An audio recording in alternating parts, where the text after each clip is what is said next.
Howdy, howdy, howdy. How the heck are we this week? Welcome to another week of amazingness. We're in a spot right now where anybody who went to 8% last week knows the momentum that you get from going to an event like that. And so whether you go to 8% or Medicare Con or any of the other events out there, your own uplines, up events, plug in. We're at the time of year where people are going to be having their annual enrollment period launch events and things like that for Medicare. If you're in the Medicare business, that's really what our focus is for this podcast, that kind of thing. But so we're excited. This week's episode, Orlando will be joining me a little bit late. He's at an eye appointment this afternoon. But I wanted to just kind of to chat it up about everyone's done their thoughts and recollections and um, the feedback they have from 8%. And I wanted to give my perspective on what I got from 8%. And so what I really got was a fresh breath of motivation, a fresh opportunity to be around a bunch of awesome people in the industry and connect and further relationships and meet new people and find a groove in that getting ready for AEP, the lonely time of year, the grind, if you will, and it's really important for people that are sole proprietors that they're running their own business, whether you're in the insurance industry or not. It's important to have a purpose, a goal, a reason why you're doing this, because there's some hours and there's some things that go into being a sole proprietor or a business owner that a lot of folks that don't do that don't understand the stresses of, which we all have our own stresses, we all have our own things, but there's a different level of stress when you're running a business, especially if you have employees and you're responsible for somebody else's paycheck and somebody else's family having food and a roof over their head and all those things. And so some of the biggest takeaways I took, one thing, you can't outsource soul. So if you're trying to build up yourself, having a good soul is a huge part of being a good human for most of us. And so for me, that really stuck in my head. That was from Jesse Itzler, and he went through, in essence, having psychological and spiritual wealth and having financial wealth, and how it's important to have both of those things, and how both of those things are different. And the message for him, in essence, was his dad was a billionaire because he had $1 billion worth of worth in his spirit, and he had at least $1 in his pocket. And 1 billion times one is 1 billion. But then he said, but if you have $1 billion and you have zero spirit, you have zero character, then 1 billion times zero is still zero. And so having money with no character is worth nothing. Having money is great if you also have character, if you also have spiritual backing, if you also have a purpose, you have faith, if you have belief. And so that was one of my big takeaways from Jesse Itzler. Um, Roger Short had a very, very awesome presentation. He always does. This time it was really impactful. He was able to leverage his recent trip to Kilimanjaro to climb Mount Kilimanjaro, and the process that goes into that. It's not as easy as just saying, hey, I'm going to climb a mountain. It takes a lot of planning, a lot of strategizing, takes a lot of money, takes a lot of people to get that kind of thing done. Same thing with business. It takes a lot of people pulling in the right direction. You need a lot of support. You can't do it alone, although it's going to feel that way at times. They say it's lonely at the top, which I agree to a certain extent, but it's not because you don't have anybody. It's because a lot of the people that you think are friends, a lot of the people that you think support you, the farther you get on the success ladder, the more you realize they didn't really support you. They didn't really like you. They didn't really, maybe they're more jealous of you. There's a lot of things that come out the more and more success that you drive into your life. So Roger Short was awesome. I'm going through all my notes. They had a surprise speaker, Derek Johnson, linebacker for the Kansas City Chiefs. I am a Broncos fan at heart. You see the bad call brick back there behind my head, but I don't really pay attention as much as I used to. But one thing that really set with me from his talk was the fact that life is about 10% what happens to you and 90% how you react to what happens to you, which is very true. I also believe now that you can control what happens to you, and you can take ownership that even like something crazy like a car accident, you have to take ownership that for whatever reason, you put yourself in a position to be in that car accident. You're in the wrong place, at the wrong time, and it worked out that way for you. But you can choose to react differently to it. And the farther I get into this journey of helping lead and mentor other people, I've learned a lot more about myself than I have other people so far. Am I plugging into? Am I pouring into? Am I helping other people be successful? Oh yeah, we have some awesome Medicare machines in the making on our team right now that are going to be absolute powerhouses. They're probably going to eclipse me, which is my goal. My goal is not to stay on top forever. My goal is at this point to change the energy to how many other people out there can I change into changing their lives for the better. Because my life's never going to be the same and in a good way. I'm never going to go back. Even if they like pass a bill tomorrow and Medicare and insurance in itself is removed as an opportunity for me, the skills that I've built up over the last 17 and a half years in this industry are skills that I can translate to any industry. I can plug and play this to any industry. But how you react, mindset was the big common thing. And that's what I would tell you is if you're looking for what separates you, if you feel like you're the average person or me, the average person, I consider myself an average person. What separates me from the top 1% of the top 1%, the Jesse Itzlers, the Ed Miletts, the half billionaires, the billionaires or more. What separates them from from a normal person, if you will? And really, all it is mindset in a lot of ways. They have a different relationship with money because of their mindset. They have a relationship that's different than most people with time. So most of us look at time as something we need to waste, something that we need to use, something that we frivolously have. Where when you get to the other end of it, and it's no longer about how much money you can get, because at a certain point, once you have enough money, you have enough money. You're just piling on some level.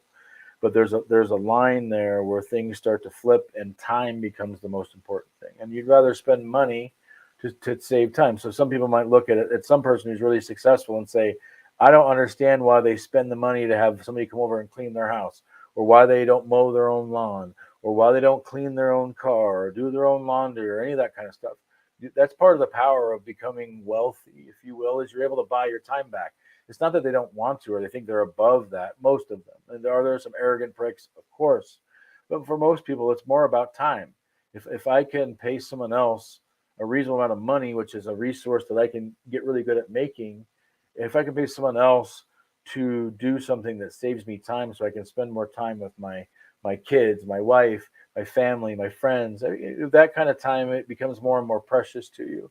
And also choose your circle wisely. That's the other part of success that they don't tell you about.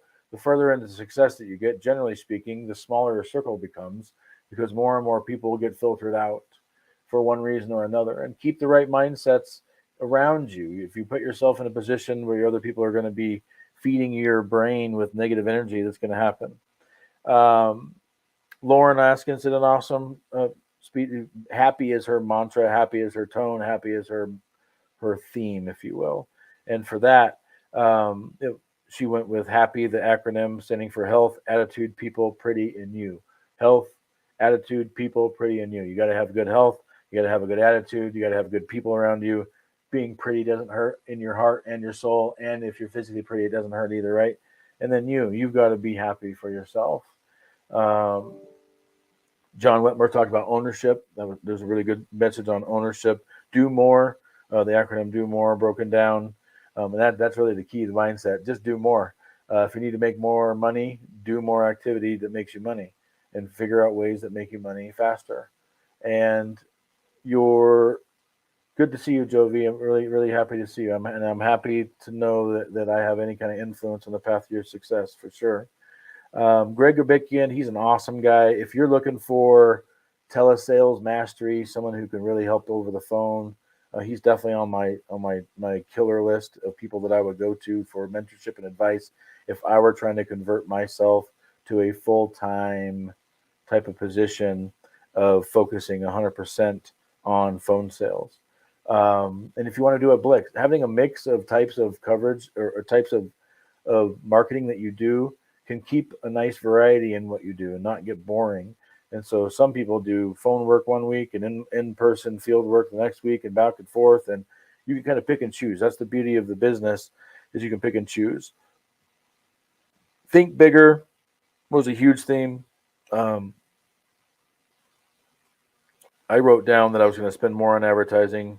I was going to try to become more of a headline speaker and do more road shows. That was the ingredients that Cody used to go from around 1,000 agents ish to around 2,000 agents ish in 1 year and double his attendance at 8% conference. That was awesome. And then Dr. Billy Williams is one of the most next level thinkers I've run into ever. I met him for the first time at 8% virtual this year, and then he was on stage again this. I haven't had a real good chance to sit down and really uh, shoot the breeze with him yet. However, what I can tell you is he's on next level with systems and processes. In essence, he is what I would call the PNC king.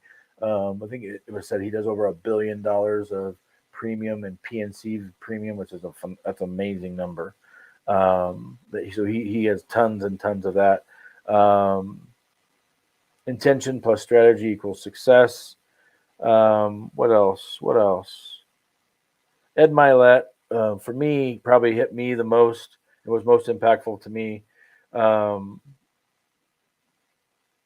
Someone to love, someone to care, someone to believe in them, and then show you how to live better. Those are the 4 ingredients that he says are required for someone to be helped. So that you, and what hit home was I'm most qualified to help those that I used to be.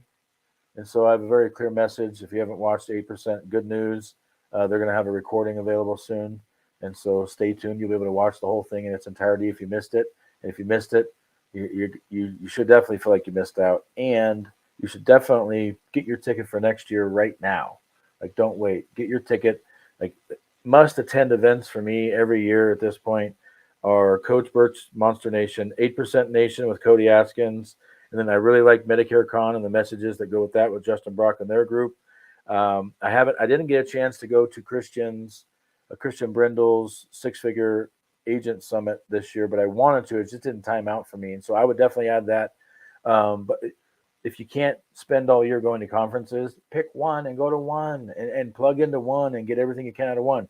And that's the big difference. So I've had almost a week now to reflect. And one of the big differences between someone who goes to a conference and gets everything they can out of it, gets all the juice out of the fruit, is someone that really pays attention and goes through the notes multiple times. I've gone through my notes several times with different people, going over the highlights and all that kind of thing.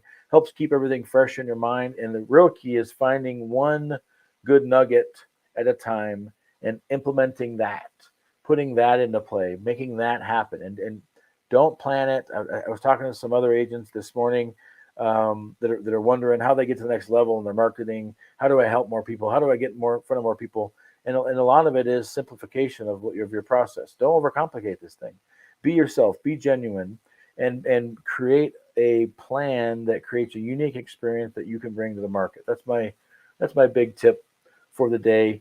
At this point in our journey on building this podcast up and building the brand of the Medicare Machine, the Medicare Machine Factory, like right now there's 0 viewers, and it doesn't affect me at all because I know at some point somebody's going to watch this and it's going to help them on some level because we are 15 minutes into it. I have just been going over the highlights of stuff. And I'm really going to drop some bombs for the second half of how this is going to work. And what I try to bring is massive value at all times to every person who watches this. Some type of motivation. I like to have motivation built in. But for me, it's really important to also have tactical, usable information that an agent can use to make themselves better, because the better you are as an agent, the better served the client is. The better served the client is, the better the market is. The better the market is, the happier all of us are. And so for me, it's not about are you in my downline or you're not in my downline. In fact, if you want to know, I'm very exclusive. I don't want everybody in my downline. You'll have to beg me to get into my downline typically at this point. And then you can check anybody out. I've gone back and forth. I've thought about, I want to build this huge agency. Do I want to build an elite agency? And I keep leaning back towards the elite. I want to help people get from wherever you are in your business. And if you want to become elite, wherever you are in that journey, that's my specialty. My specialty is taking someone who has everything to lose, has at the last opportunity. If you know my story, I was on my second or third last chance with life, with trying to bury my own life, with making mistakes. And if you're out there and you watch this at any moment and you're wondering, how am I going to get everything that I think I deserve? How am I going to get all those things in life that I hear about? How am I going to have success on the level beyond my wildest dreams? How am I going to become the person I'm supposed to become? Well, my biggest advice to you is find an opportunity in life to be happy. And that starts with knowing who you are. And so there are parts of me that I'm very proud of. There's parts and aspects of my personality and myself that I'm not as proud of. And I'm working on correcting those things always at this point. It's one of my big movements as I've entered my 40s is now a self-improvement project that I'm trying to polish myself up and create a situation where the legacy I leave is one that's going to be lasting, impactful for generations and generations to multiple people. And so I'm not looking to recruit everyone to my agency. So if you're out there and you're wondering, do I want to leave? That is not what this is about for me. The Medicare Machine Factory and the movement I'm going to create with this thing is really about empowering the agent out there who maybe doesn't have all of the support, maybe doesn't have all the answers, maybe they don't have a good mentor, maybe they have a good upline though. But there's a difference, and I want to make that clear. There is a big difference between a good mentor and a good upline, and normally they're not the same. And it's actually, in my opinion, it's bad to have your upline be your mentor. It should be an actual. My pleasure, Matt. I always love pouring into other people, and you guys are going to be massively successful, and I will be a part of making sure that happens for you because I believe you're on the right track. And it's really important as you're structuring what you're going to do with the rest of your life, whatever age you are right now, you can get wherever you want to go. And I can attest that all you have to do is make the decision, the mindset parts, the hard part, getting out of your own way, listening to all the people that tell you not to, get a real job, do this, do that. Don't listen to anybody else tell you anything about whatever you should do for you. Follow what you enjoy. And that's what I've struggled with several times, even over the last several months, is trying to identify what is it that I really want. What do I want to build? What kind of impact do I want to leave on the world? And so, really, what we're looking for, that's what I'm going to try to highlight for the rest of this week's show, is what we do and what I do. Medicare Machine. It's a fun name and all that kind of stuff. And in reality, what it is I'm on a mission. I'm on a mission to help as many people as possible. But what I've learned is even in the top 1% of all insurance agents focused on Medicare out there, I only throw a little tiny pebble into the ocean, and that's the kind of splash I have as far as the grand scheme of everybody out there. And there's a lot of people out there that get taken advantage of by a bad agent, or maybe not even a bad agent. Maybe they're just a poorly trained agent, or maybe they have poor options, or they have poor leadership, or poor guidance, or something else in the situation that we can just make some adjustments. And I promise you, most of the situations that you're struggling with, you're a small adjustment away from massive success. And so, with that being said, what the Medicare Machine Factory is going to be doing, we're doing a AEP boot camp coming up. It's coming up on 19th for a virtual. So if you're in a different state and you don't want to travel to Colorado, because I'm going to do the in-person boot camp in Colorado, but on the 19th of August from 9 a.m. to noon, Mountain Standard Time, I'm going to give anybody who signs up and gets their ticket, gets in the game. And what I've learned is I could easily do these kind of trainings for free. And I did a bunch of them last year and nobody attended. You put a little bit of skin in the game and you make someone pay a little bit of money. It's going to put you in a position where you pay attention better, especially on a Zoom. I don't really like Zooms particularly. However, I've come to learn to accept them as part of life. I'm on one right now, but it's a lonely game when you're doing nothing but Zoom, right? I like the human interaction. I like to be able to read people. I like to be able to feel the energy of a person when I'm in the room with them. But on this boot camp, I'm going to give the literal blueprints of what the tactics that I've fine-tuned and that I've used to go from 140 my first AEP to 200 and there's 225 to 290 to 443 to 557. And that's not a process that happens without a bunch of fine tuning, without a plan, without tenacious, overactive, persistent, and consistent activity in the same direction. You've got to have a target in mind, so set a goal. the first year, 2 years ago, I set a goal of 500 for AEP, and which um, on some levels, when I look back, it was a I was just, it was almost like Doctor Evil, where I was just like cajillion $1 million. I'll do 500. Why not? Um, but what I didn't know at the time was, by just putting that out there and saying 500 in public and posting it and putting it out there, it held me accountable to that goal. And last year, I started out at 500, then it got pushed to 700, and then I thought, well, I think I could probably do 1,000, and I still think it's possible. I honestly think someone could do about 1,200, 1,500 ish in AEP if they had all the things in place. What it takes is, you got to have a really good staff, you got to have um, a really understanding family or no family. You've got to have a car with a good, like for me, all-wheel drive, snow tires are a must so that nothing stops me. In AEP, one missed appointment, one delay can cause a cataclysmic event down the road that you don't even see. Again, for me, I'd rather stuff somebody in my calendar on a calendar that's already full for today than push them off to tomorrow on a day that's not full yet. That way, I'm not taking away an opportunity that I could have wrote another application tomorrow because I didn't do it today. And so that's really an attitude you got to take as you're doing this. You can get where I got fast, or you can get there slow. You can get there whatever pace that you decide, but you're going to determine the pace by what goals you set. And so again, pick your goal. If you and don't get crazy with it, don't get out of reason with it. Figure out what's within your means. But I believe in my heart that anyone watching this and anyone across the country, if you have the right plan in place and you're not in an area that's like just a bad county with no people, I can't fix that. I can't fix if you're geographically challenged, then I'll tell you, you probably want to move. And that is a tactic that I've seen a lot of people use successfully that I would use if I had to, which is transplant yourself. Wait till the first looks come out for across the country, figure out where the expansions are, and then move there temporarily. And you don't want to move there in October. You want to move there September and basically live there for 2 or 3 months.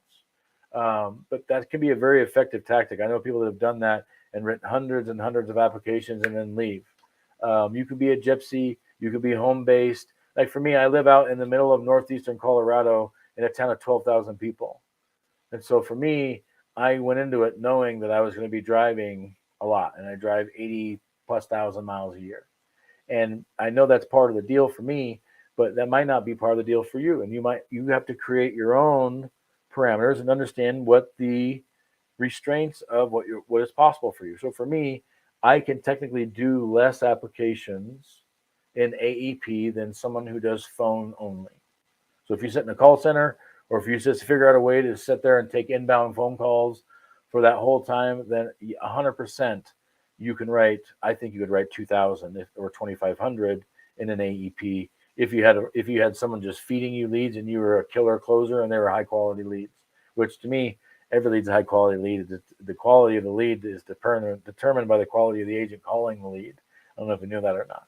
So if you're not very good at calling leads, I would almost bet you it's not the leads. It's probably just something small in how you're working a lead and how you're presenting yourself and what questions you're asking, how you're wording things, what order you're wording things.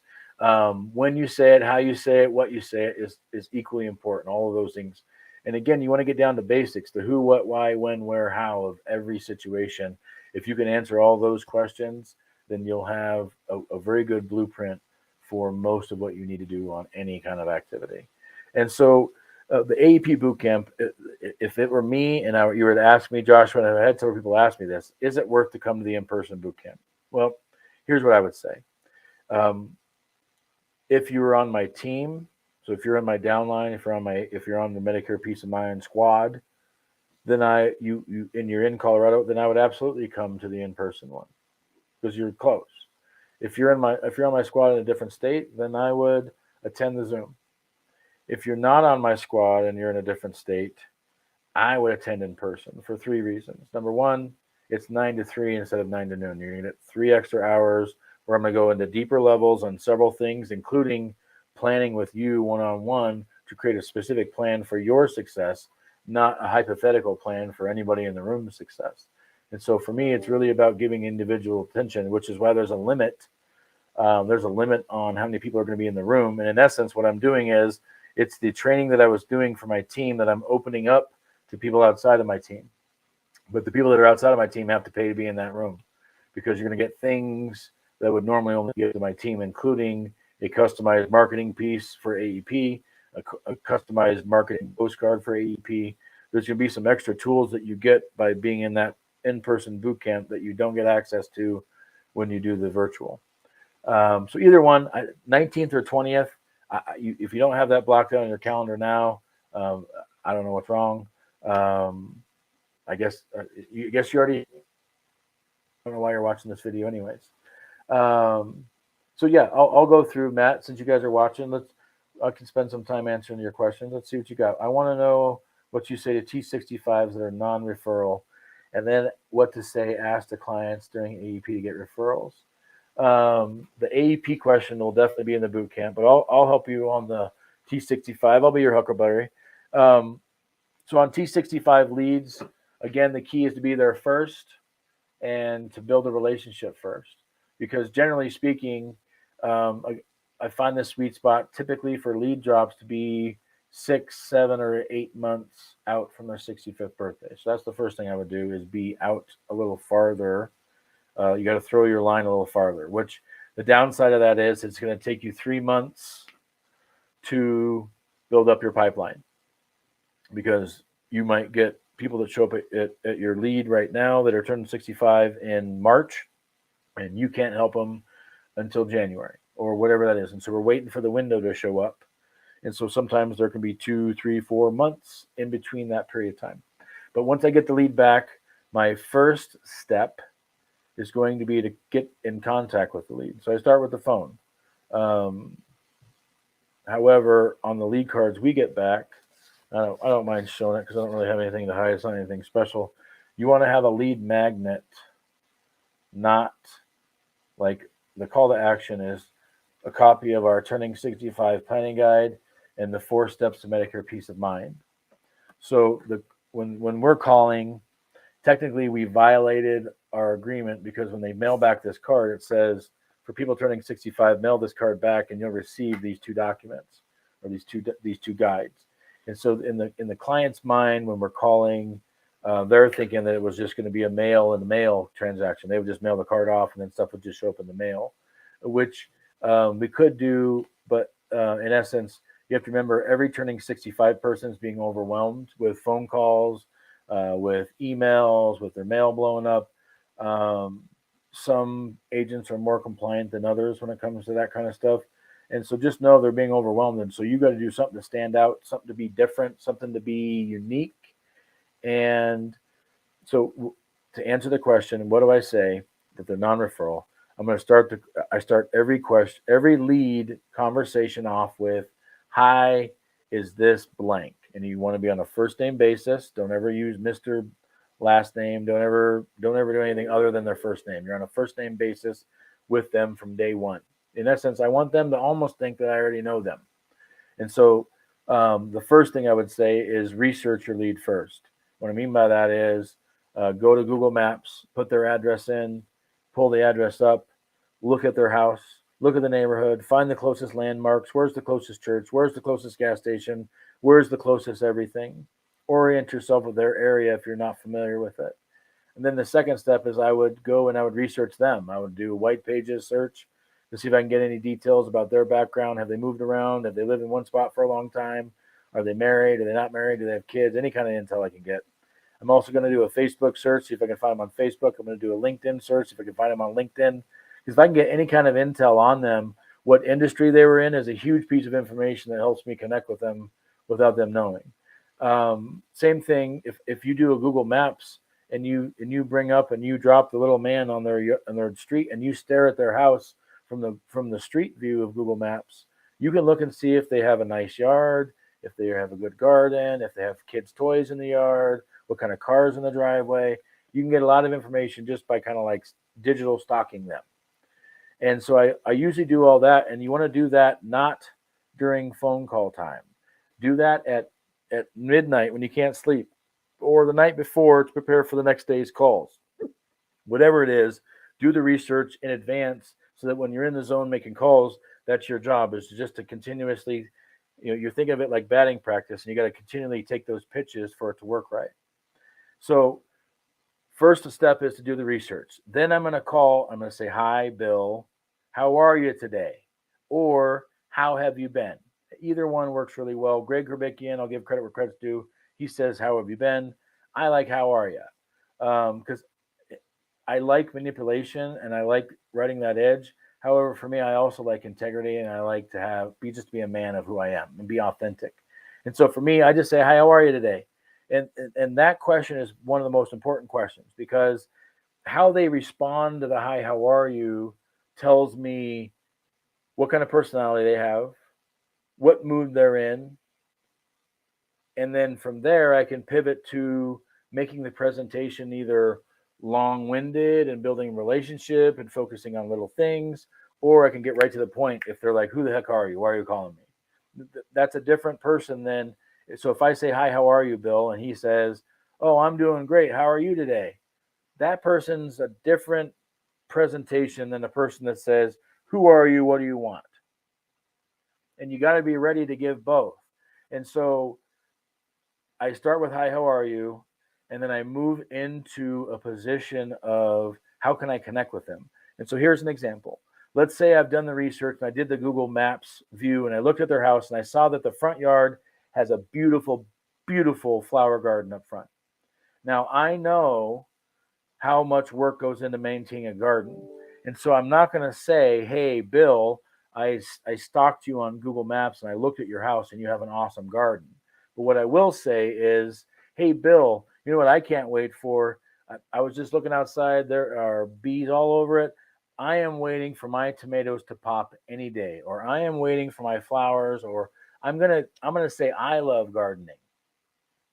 And then he's gonna go, oh, I love gardening too.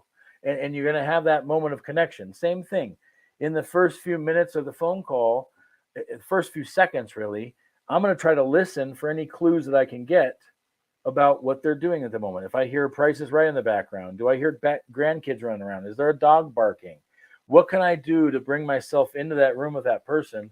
So if I hear a dog bark, I'm going to say, what kind of dog do you got? And then I'm going to talk about my dog. I'm going to say how I love dogs. And does your dog like this? And does your dog like that? What kind of food do you feed your dog?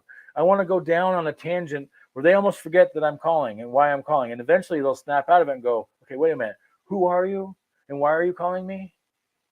And that's when there's a difference. That's the invitation I'm waiting for me to say, oh, yeah, my name's Joshua. And again, I give them my first name. I don't tell them what company I'm with, nothing. I'm not a salesman. I'm their friend. I want to help them. And so my name's Joshua. You sent back a pink postcard requesting a copy of my Turning 65 Medicare Maze Planning Guide and my 4 Steps to Medicare Peace of Mind, which I'm going to mail to you today. However, I have 5 or 6 different versions of this information. I just need to ask you some questions so I can send you information that's accurate to your situation. And the reason I'm positioning for that is the sooner I can get fact finding done, the better, because most people don't want to go through fact finding with more than one person. And so if I can get them to give me their name and their address and all that, and then give me their medications and their doctor's name, and if they have glasses or not, and if they wear hearing aids, and I go through my whole fact finder with them, they are almost guaranteed that they're going to work with me at that point, because I've gone through and I've taken them through to a point where they don't want to go through that again with someone else. So the key to that T65 conversation, Matt, is you got to make sure you're having a conversation, not a pitch. You're just, think of it like you're calling your grandma or your grandpa or your mom or your dad or your aunt or your uncle or anything else. And you really just want to create a conversation. And at some point, they're going to switch the conversation to basically say, why are you here? Or who are you? And that's them opening the door for the pitch. If you just try to cram your way in with the pitch and just say, oh, this is Joshua, the reason for your call, and blah, blah, blah, blah, blah, blah, blah, and you try to get it all in before they say anything, you're going to turn them off. They're going to think you're a salesperson, and it's going to send the wrong message. And so T65 is the holy grail. I can tell you, it's not for the weak-hearted. And get creative. That's the other thing I'll tell you with working a T65 lead is just remember they're being overwhelmed. If there is an analogy I can give, it's the very young, very attractive young woman that goes into the bar and everybody's after her. And that's what turning 65 is like, where you walk into the bar and everybody wants you. Everybody wants to go home with you. And that's kind of the overwhelming process. And the people have to get this. I'm just here with my friends. I have a boyfriend. They have all these objections ready, not because they don't need help, but it's because they don't know who's a dirtbag and who's not. And so you got to have an authentic relationship conversation to bridge that to where they forget that you're even a salesman. Like if you do it right, they just end up loving you, like part of the family. There's so many of my clients that send me pictures when their grandkids are born, or call me when a big event. There's a different level when you connect with them on that human level, but you got to care about people first. And so if you don't care about people, you're in the wrong business. Let's see. I always say you're probably getting a bunch of stuff in the mail and are overwhelmed and annoyed. Yeah, perfect. Yeah, you want to try to any kind of way that you can connect and say, look, I know what it's like to be you, and I'm going to do everything I can to where we can get rid of that crap. And I always tell them, yeah, don't worry.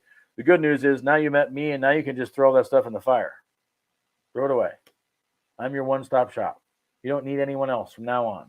And if you have that confidence and you have that level, but again, it's got to be genuine, and it takes some practice to have that, to have a conversation with someone you don't know, because at the same time you're having the conversation, you've got to creatively keep control of the situation and do fact finding. So what I always do is I just gave this to my team this week. I challenge them to start having conversations with people they know, your wife, your boyfriend, your friend, your mom, any conversations you have with people that call you. I want you to practice having conversations where you do fact finding in the conversation. So if your mom calls or something, that's different. But if you're talking to a friend or something, here's an example of what I mean. So if one of my friends calls I haven't talked to for a while, then I'm going to say, hey, I was just looking. I don't think I have your birthday on my calendar, and I don't want to forget it every year. What's your birthday? Now, that's a creative way to start the fact-finding process. And that's an example of the kind of questioning that you want to position for, so that you can creatively walk someone through the fact-finding process without them knowing it happened, where it doesn't feel like you're interviewing. You don't want it to be an interview. It's not question and answer. It's a conversation that you got to weave back and forth between how are your grandkids and what medications do you take again? And it's got to be in that conversational thing, and use stories and explain why you need the information.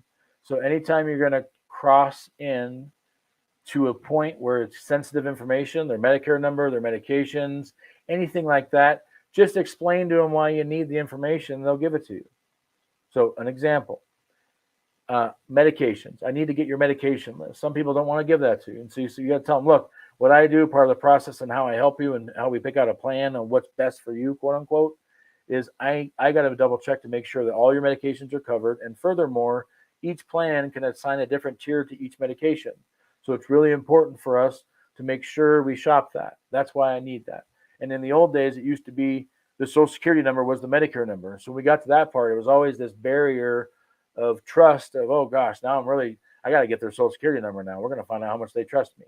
But I promise if you just act like this is the 900,000th time you've gotten someone's Social Security number, and you just ask it matter of fact, and you tell them what you're going to do with it first, it shouldn't be a problem to do fact finding.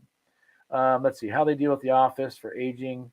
Well, here's what I'll say about the office for aging. Every time I run into an office for aging, they all hate Medicare Advantage. And so they're all skewed, they're all slanted, and they're all legally not allowed to steer people. All they can really do is be a research service, which is, frankly, any consumer, I could teach someone in 10 minutes how to do their own search without needing the office for aging.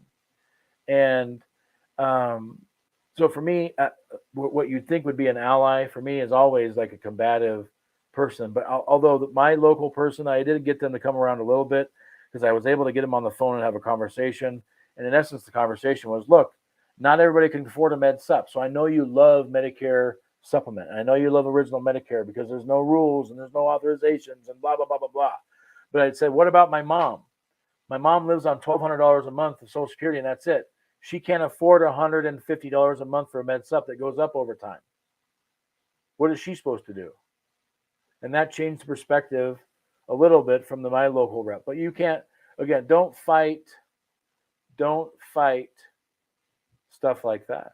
If you run into something like that, that's one of those flush it and move on. That's one thing I've learned in this business. Some clients are not worth it. Some opportunities are not worth it. And so be okay with saying no to isolated individuals. But my number one recommendation to all of you is to say yes to every opportunity. And I still, to this day, if a carrier rep calls me, like United Healthcare as an example, they do something called call blitzes. So they take a list of leads that have been run over by 25 agents already. And this is like the last ditch effort before the permission to contact ends. And they're like, do you want to call them? And I say yes every single time. And every single time I end up getting a diamond in the rough. And I'll give you an example of why you should say that. The last call blitz I was on, one of my clients, he's now my client, and 4 or 5 of his other friends because he referred them all to me. But this guy in retirement makes more than $15 million a year. And it's just a completely different animal that I never would have gotten to had I not said yes to something like a call blitz. So until you have a point where you have the luxury of telling yes or no to a certain opportunity, I would say yes to everything and learn on the fly how to make it better. So if you're going to do retail kiosks, Matt, you're already asking the question. That's where I was going next. Everyone asks me that every single time. Here's what I'll tell you. They are very, very effective if you work them correctly. I know some agents, some of my friend agents, one lady I know, her name's Ann Nevitt. She built an empire running Walmarts for Humana for a few years. And none of them are a waste of time. Here's what's a waste of time. Sitting around at your house not doing anything. Being in a retail location, if you do it correctly, what I mean by do it correctly is be there with a smile every day. Have a uniform. You got to look like an official Medicare person. Sitting there in your nice button up and your slacks is wonderful, but I'm much more of a branded kind of guy. And so whether it's a polo, for me, I don't like dressing up. I wore a suit every day for a long time, and I like suits, but I'd much rather wear shorts and a polo and a hat and sandal shoes. I wear flip-flops if I can get away with it. And so find what makes you comfortable. But also, the reason I like what I have is I can be completely casual. Like literally, I'm wearing shorts and a t-shirt basically in every appointment, and that's from low income to high income. But the point is, the branding is what gives me the credibility. Because I tell you, most people, when I sit down, they don't assume that I'm Joshua Young's owner and founder and president of Medicare Peace of Mind. They assume I'm just Joshua Young's employee of or trainee or whatever. They never think that. But I still get more credibility by being associated with the company itself. So I think brand is a big thing. But so to make a kiosk worth it, you have to treat it like your office. So you funnel all your appointments to the office. You funnel all your phone calls to the office. And in essence, the idea is to funnel as many people there because a booth with people attracts more people than a booth with no people. And so the other keys are go in now, get it now, and then go and develop a relationship with the staff, the management staff of the location. So if you're in a Walmart, as an example, then you want to make friends with the store manager. You want to make friends with all the other managers. You want to definitely make friends with all of the pharmacy staff and the pharmacy managers and the pharmacists. And you want everybody to understand whose team you're on, which is their team. You're on the client's team and their team at the same time. You're going to try and what's best for everybody. And so you want the key to making that work is having a really good relationship with the staff. And then part of that relationship, what most people don't understand is there's a significant level of control of where your kiosk is by the management of the store. And so if you have a really good relationship, you're going to have the best spot possible in the store. If you don't have a good relationship, you're going to be in the back corner by the break room, and no one's ever going to talk to you. And so having a good location and then having a magnet. You should have what I call a magnet. I don't know if I have one with me. I would show you if I did. But we create little heat sealed bags. I think I have one in here. We create little heat seal bags, and in there, here's one. This is a variation of one. So we have a goodie bag at the ready at all times, and this would be the bait sitting on the table. So if you get carrier swag, here's a pro tip so that people don't just loot you and take all your free stuff. Create a wheel, a spinning wheel, and have 3 of the winning prizes on there be some of the swag that you have, so that people actually have to engage and spin a wheel. They don't just walk up, take some free shit, smile at you, and leave. And don't just hand your business card. I know it sounds like it would work, but I can tell you that like 97 out of 100 times that I hand someone my business card, they don't call me. But I can tell you that 100% of the time, if I get someone to fill out a permission to contact form and I get their information, I call them every single time. And so just make sure you have that differentiator to make sure that you're getting what you need from each situation. So always have in mind, what's my goal? What's the mission? What am I trying to accomplish with this particular venture? But yeah, I'd like retail. Like, would I be caught doing retail? No, because it'd be a very gross misuse of my time, because I can fill my schedule without it. But if you're wondering how the hell am I going to write apps on November 10th and November 30th and December 4th, and you don't have a pipeline to fill that with, and you don't have a plan, and you're missing that piece, I would absolutely add that. Now you have to understand, going into it, you're probably going to commit to 20 hours a month, 20 hours a week. And so that's why it's really important to treat it like your office and funnel stuff to it. But yeah, what other questions can I ask you awesome gentlemen?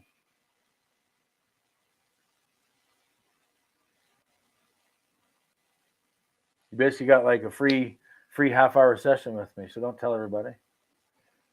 I'm just kidding. That's what this is for and what it's about. So I appreciate you guys being on. Yeah, I'll give you guys a sec while I kind of go over a few other things. Again, reminder, August 19th, August 20th, boot camps. You don't want to miss those.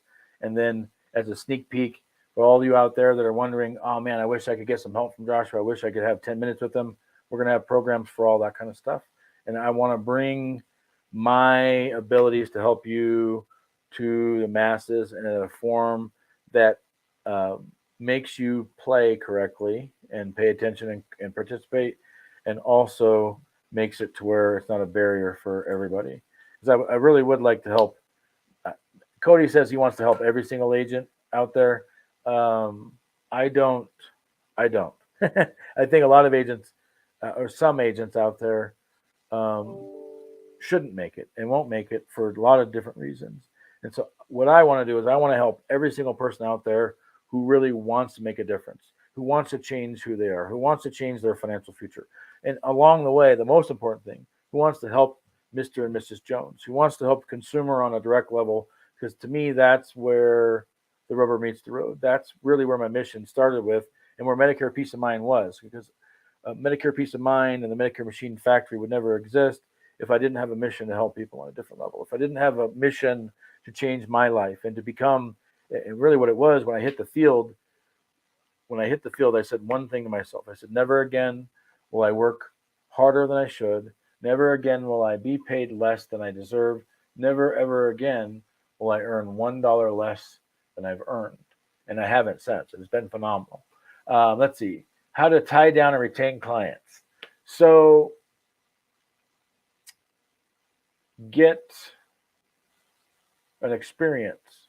So for me, it's about the Medicare Peace of Mind experience. Everything's under that theme. So everything that I do funnels them to the peace of mind concept. So I'm full service. And what I mean by full service is full service, front to back. They can call me 7 days a week, 24 hours a day, any time of day. Whenever their emergency happens, I want them to call me. I want them to call me first. And then I build another value. Like if they need to order over the counter, they call my office, and my assistant, my superstar assistant, Diana, she will call and help them do their over the counter order over the phone. She will call and help fix claim problems. We will call and do things. If my client absolutely needs it, I will go give them a ride. And so it's about the experience as far as how do you retain clients. It basically treat them like your own mom or dad or whoever you love the most in this world, and everything else will work itself out.